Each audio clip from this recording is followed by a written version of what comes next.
All right, today we're going to tackle a really important topic, one that touches millions of lives, but is still so often misunderstood. I'm talking about clinical depression. We're going to break it all down, what it is, how it's actually diagnosed, and the different ways it's treated. Our goal is to use some clear visuals to cut right through the confusion.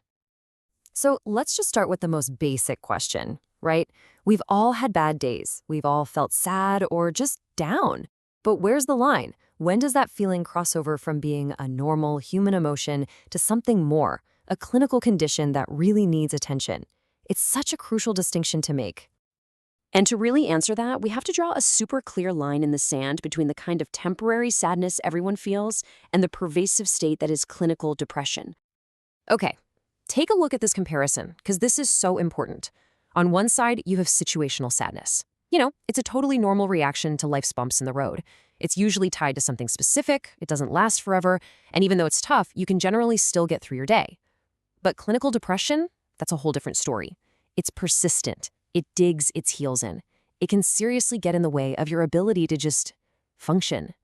And here's the kicker. Sometimes there's no obvious reason for it. It literally changes the way you experience everything. To get our heads around this, we need to talk about the clinical definition of mood. We're not just talking about a fleeting feeling. In this context, it's a pervasive and sustained emotional state. A good way to think about it is like a lens that you see your entire world through. And when that lens is colored by depression, well, everything looks different. So how do doctors and therapists tell the difference between a low mood and an actual clinical disorder? Well, it all comes down to a very specific set of criteria. It's kind of like a checklist they use to form a clinical picture. And here's the magic number, 5. For someone to be diagnosed with major depressive disorder, they need to be experiencing 5 or more specific symptoms. And this part is absolutely critical. At least one of those symptoms has to be either a consistently depressed mood or a major loss of interest or pleasure in things.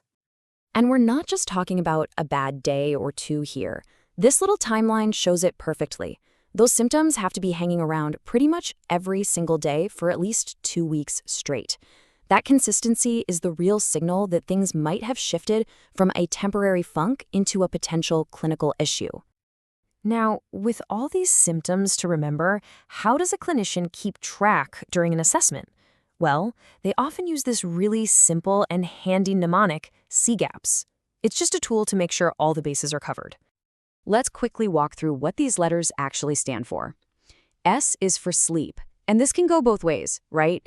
Either you can't sleep at all or you're sleeping way too much. I is for interest, that feeling when things you used to love just don't bring you any joy anymore. G is for guilt, which can often feel excessive or totally out of place. E stands for energy, that deep, profound fatigue that just won't go away. C is for concentration, finding it really hard to focus or make decisions. A is for appetite, which again can go either way, eating a lot more or a lot less.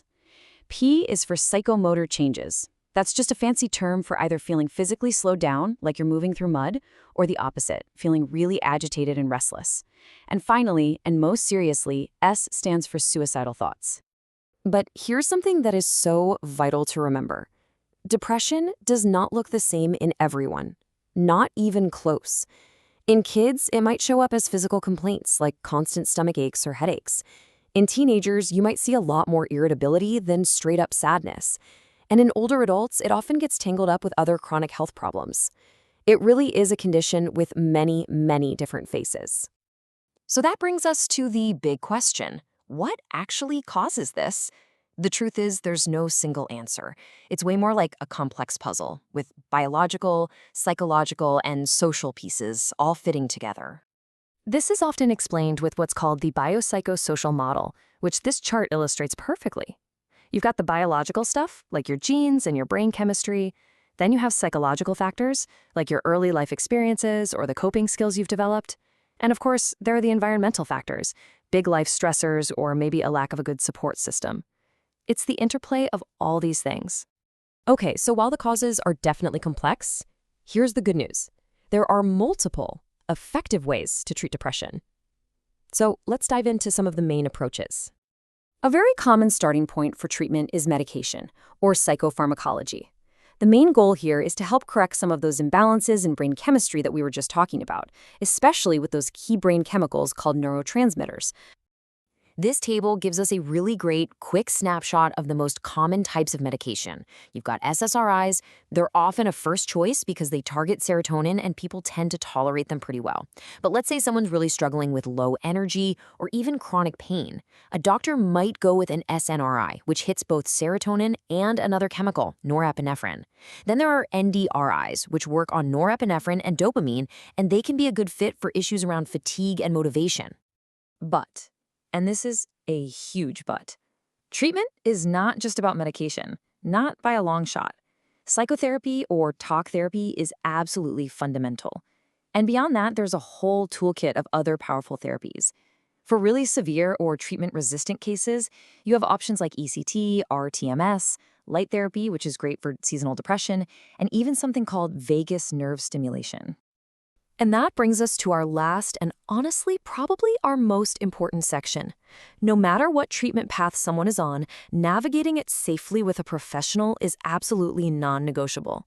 You might be thinking, okay, but why is that professional guidance so critical, especially with medications? Well, it's not just about finding the right fit, it's about keeping you safe. And a perfect example of why is a condition called serotonin syndrome. Now, it's rare, but it's a really serious reaction that happens when you get too much serotonin in your system. This is precisely why you should never, ever mix, change, or stop treatments without a doctor's supervision. So what are the red flags? The signs are often physical. We're talking about things like muscle twitching, a fever, sweating, maybe poor coordination, all that, plus mental changes like feeling really agitated. It can happen when different substances that both affect serotonin get combined, which is why a doctor has to be managing the whole process. And look, it's not just about other prescriptions. You have to tell your doctor about everything you're taking. Over-the-counter meds, herbal supplements like St. John's wort, alcohol, you name it. Even things like migraine medications or, believe it or not, grapefruit juice can interact with certain treatments. Total open communication is your best friend here. It's all about safety. So we've walked through the what, the why, and the how of clinical depression. Just understanding that this is a real, diagnosable, and treatable medical condition is a huge first step. But the next step, and maybe the most important one, is a question for all of us. Knowing this, how can we use this information to fight stigma and build communities that are genuinely supportive and informed? That's the thought I want to leave you with. Thanks so much for tuning in.